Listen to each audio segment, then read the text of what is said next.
Praise the Lord. Welcome to కృపావార్త సమయం. మరొక నూతన దినంలోనికి దేవుడు మనల్ని ప్రవేశింపజేశాడు. గడిచిన సంవత్సరం అంతా కూడా కాపాడి ఈ నూతన సంవత్సరంలోకి ఆల్రెడీ మనం 2వ రోజులోకి ప్రవేశించాము. రాత్రి అంతా కూడా దేవుడు మనల్ని కాపాడాడు. మరి నిన్నటి దినాన అందరూ కూడా ఆరాధనకు అంతకుముందు రోజు రాత్రి, నిన్న పగలు అంతా కూడా ఆరాధనలలో పాల్గొన్నవారు అనేక మంది ఉంటారు.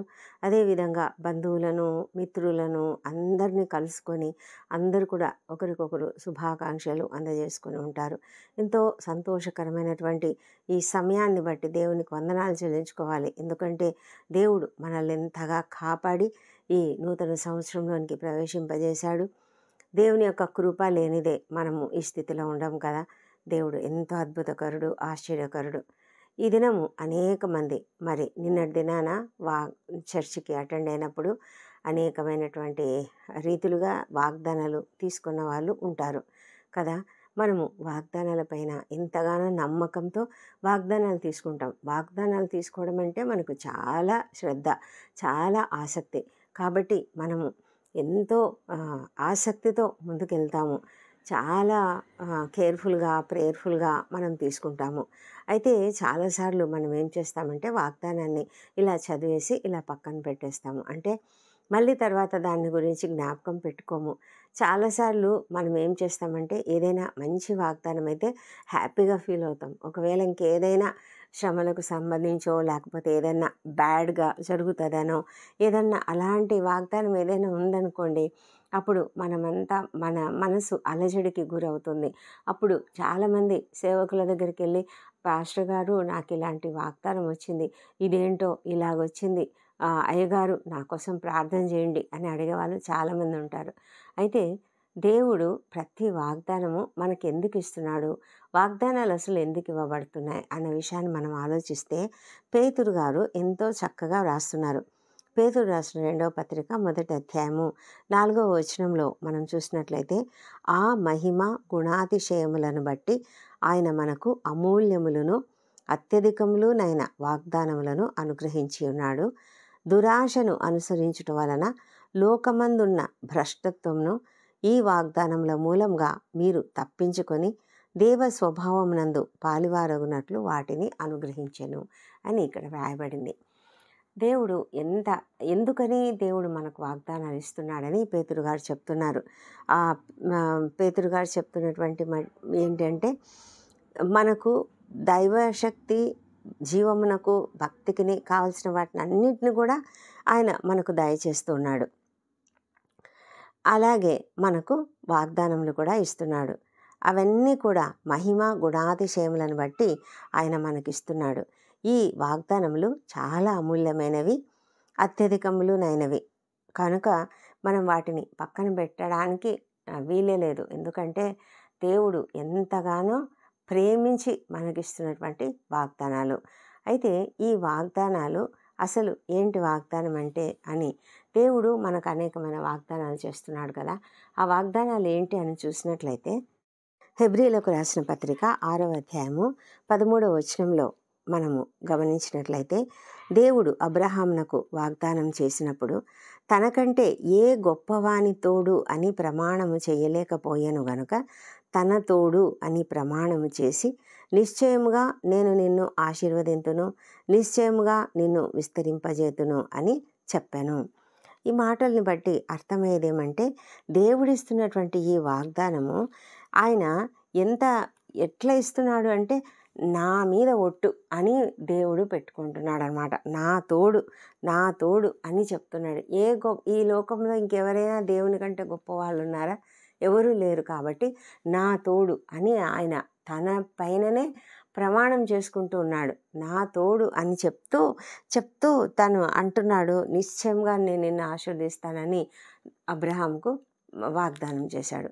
ఆ విధంగానే మనము అసలు ఈ దినమే కాదు, న్యూ ఇయర్ రోజు అనే కాదు, ప్రతిరోజు కూడా మనం అనేక వాగ్దానాలు తీసుకుంటూ ఉంటాం. మనం ప్రతిరోజు వాక్యం చదువుతాం కదా. ఆ వాక్యం చదివినప్పుడు ఒక్కొక్కసారి అందులోనే ఒక వాగ్దానం ఉంటుంది. ఆ వాగ్దానం మనం తీసుకుంటాము అంటే ఎప్పుడు తీసుకోగలుగుతాము? మనము చక్కగా చదివితే. మనం ఎప్పుడైతే డీప్గా మనము వాక్యం చదవాలి. వాక్యం చదివేటప్పుడు చాలా అర్థవంతంగా చదవాలి. వాక్యం చదివేటప్పుడు అందులో ఏముంది ఆ వాక్యం మనం కొద్దిగా భాగాన్ని మనం చదివినా కూడా ఆ కొద్ది భాగంలో మనకు వాగ్దానం ఉన్నదా, లేకపోతే హెచ్చరిక ఉన్నదా, లేకపోతే ఆజ్ఞ ఉన్నదా, ఇవి గమనించాలి మనం. మరి బైబిల్ గ్రంథం అనేది ప్రతి ఒక్కరి కొరకు వ్రాయబడినటువంటి గ్రంథం కదా. ఈ గ్రంథంలో మనకు అనేకమైనటువంటి వాక్య భాగాలు ఉంటాయి. మనం ఎలా చదువుతుంటాము, మామూలుగా వరుసగా ఒక అధ్యాయం చొప్పుననో లేకపోతే ఒక కొద్దిగా ఒక పారాగ్రాఫ్ లాగానో చదువుతూ ఉంటాము. మరి ఏదైనప్పటికీ కూడా మనం చదివినటువంటి భాగంలో మనకు తగినటువంటిది, మనకు తాకేదిగా ఏదుంది మనము చదవాలి. బాగా చదివినప్పుడు ఆ చదివిన వాక్య భాగంలో నుంచి మనకు ఒక వాక్యం తగులుతుంది. ఆ వాక్యం మన హృదయాన్ని టచ్ అయినట్లుగా అనిపిస్తుంది. అప్పుడు మనం దానిని చూడాలి. అది ఏంటి, అది వాగ్దానమా, హెచ్చరికనా, లేకపోతే ఆజ్ఞన? ఈ 3 ఉంటాయి. ప్రతిదినం మనం చదివేటువంటి వాక్య భాగంలో ఈ 3 ఉంటాయి. ఒక్కొక్కసారి ఏమీ ఉండకపోవచ్చు. దాని గురించి మనం వరీ కావాల్సిన అవసరం లేదు. అయితే వాగ్దానాలు అనేవి అనేకం మనం చదువుతూ ఉంటాము. దినదినము అనేకమైనటువంటి దేవుని వాక్యాలు మనం కంఠస్థం చేస్తూ ఉంటాము. కాబట్టి మనము ఏదైనా కూడా మనము ఆ దినానికి కావాల్సినదిగా మనం ఆలోచించుకోవచ్చు. మనకి ఏదైనా కష్టం వచ్చింది, మనకు స్వస్థత కావాలి, అప్పుడు దేవుడు స్వస్థపరచు యెహోవాను నేనే అని చెప్పాడు కదా. వెంటనే అది జ్ఞాపకం చేసుకొని, ప్రభువా నన్ను స్వస్థపరచు, నువ్వు చెప్పావు కదా స్వస్థపరచు యెహోవాను నేనే అని వాగ్దానం ఇచ్చావు కదా, నాకు సహాయం చేయి అని అడగవచ్చు. అదేవిధంగా మనం ప్రయాణం చేస్తున్నాం, నీ రాకపోకలందు దేవుడు నీకు తోడుగా ఉండును అని చెప్పావు కదా, నీ ప్రాణంను కాపాడును అని చెప్పావు కదా, ఈ వాగ్దానం నా పట్ల నెరవేర్చు ప్రభువా, నన్ను కాపాడు, ఈ ప్రయాణంలో నాకు తోడుగా ఉండు అని ఆ విధంగా మనం ప్రార్థన చేసుకోవాలి. మరి ఒకవేళ ఏదైనా తెగులు మన చుట్టుపక్కల ఉన్నది, మరి ఒక్కొక్కసారి సీజనల్ డిసీజెస్ ఎక్కువగా స్ప్రెడ్ అవుతూ ఉంటాయి.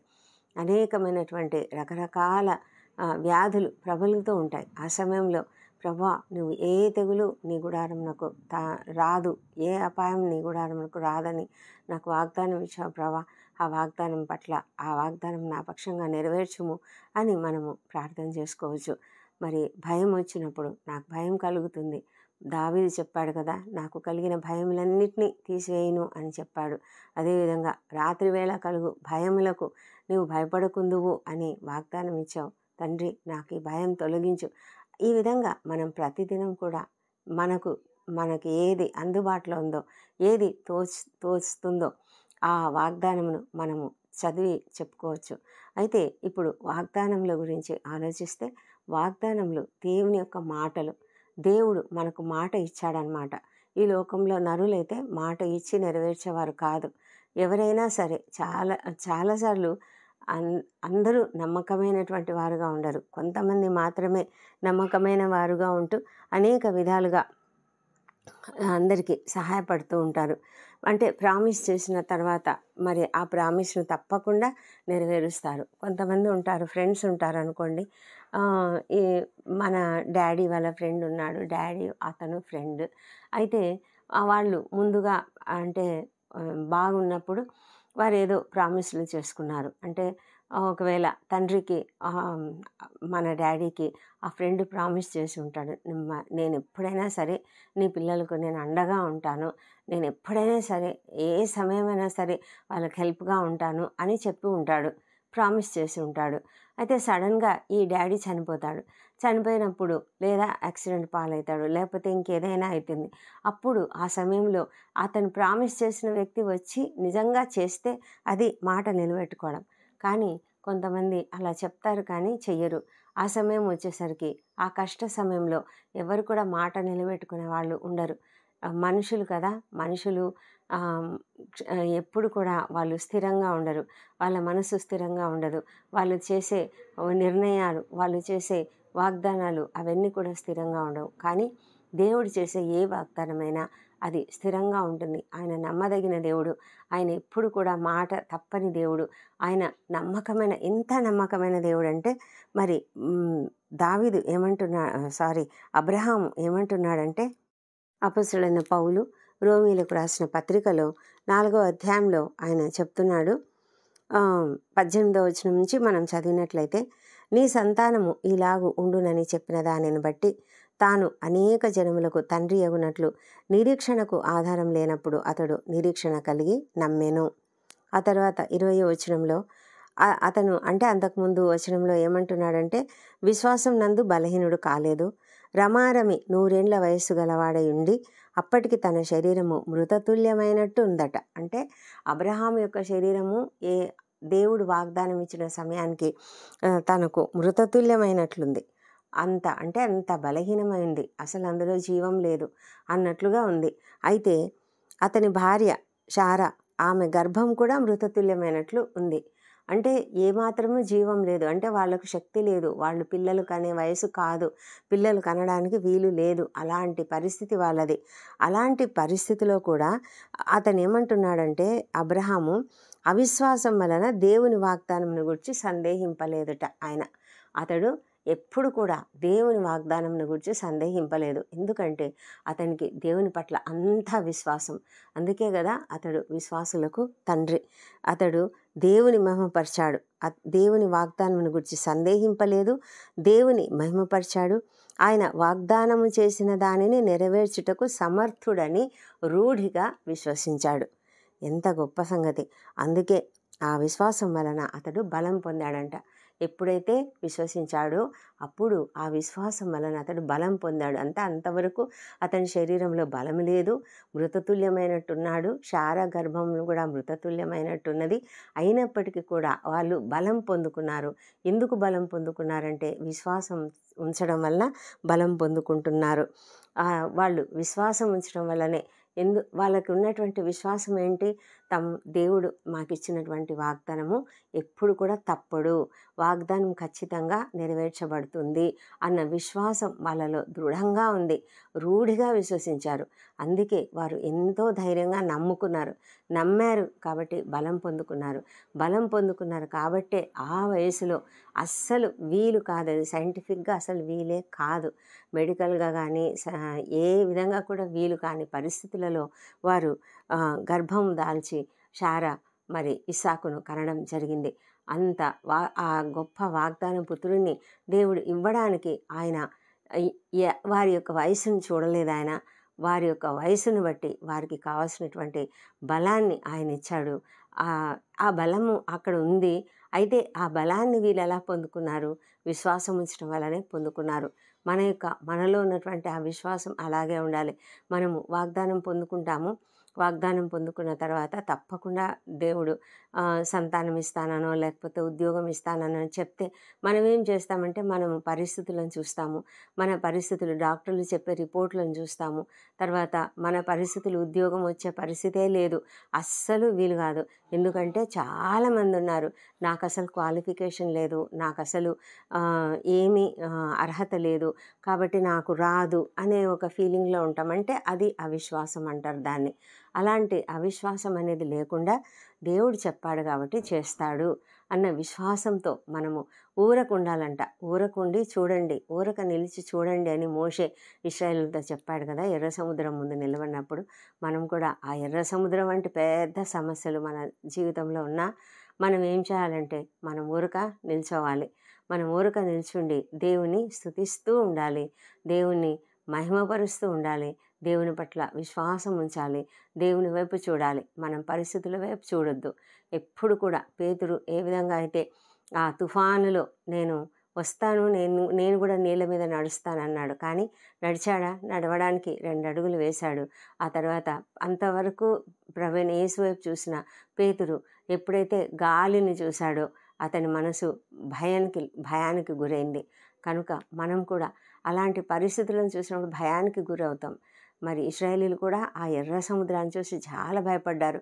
వెనక చూస్తే ఫరో సైనికులు, ముందు చూస్తే అంత పెద్ద ఎర్ర సముద్రం, వారికి అసలు దారి లేదు. ఏ విధంగా మేము తప్పించుకోగలుగుతాము? ఇంకా మాకు మరణమే శరణ్యం అనుకుని వారు దేవునికి మొరపెడుతూ ఇంకొక వైపు మోషే పైన సణుగుతున్నారు. అలాంటి జీవితం కాదు మనకు ఉండవలసింది. ఒకవైపు మొరపెట్టినాము, మొరపెడుతూ ఉన్నప్పటికీ కూడా విశ్వాసం ఉండాలి. విశ్వాసంతో ఉన్నప్పుడు దేవుడు అంటాడు, మీరు ఊరక ఉండండి, మీరు ఊరక నిల్చోండి, మీరు చూస్తూ ఉండండి, దేవుడు మీకు ఇచ్చే రక్షణను చూస్తూ ఉండండి అని చెప్తాడు. అలాంటిది వాగ్దానం. వాగ్దానం అనేది ఒకసారి దేవుడు వాగ్దానం ఇచ్చిన తర్వాత వారు ఊరకనే నిల్చున్నారు. మరి ఎంత చక్కగా ఆ ఎర్ర సముద్రం పాయలైపోయింది, వారు ఎంత చక్కగా దాటిపోయారు. అదేవిధంగా దేవుడు కూడా మనకు వాగ్దానం ఇస్తే ఆయన నమ్మదగిన దేవుడు. అందుకే వాగ్దానం అనేది మనకు దేవుడు ఇచ్చాడంటే దేవుడు తన తోడు అని చెప్పి ఎంతో మరి ప్రమాణపూర్వకంగా ఇచ్చినటువంటి వాగ్దానము. మన జీవితంలో మనము పొందుకున్నటువంటి వాగ్దానం, ఒకవేళ న్యూ ఇయర్ రోజున మనమందరం కూడా వాగ్దానం తీసుకొని ఉంటాం.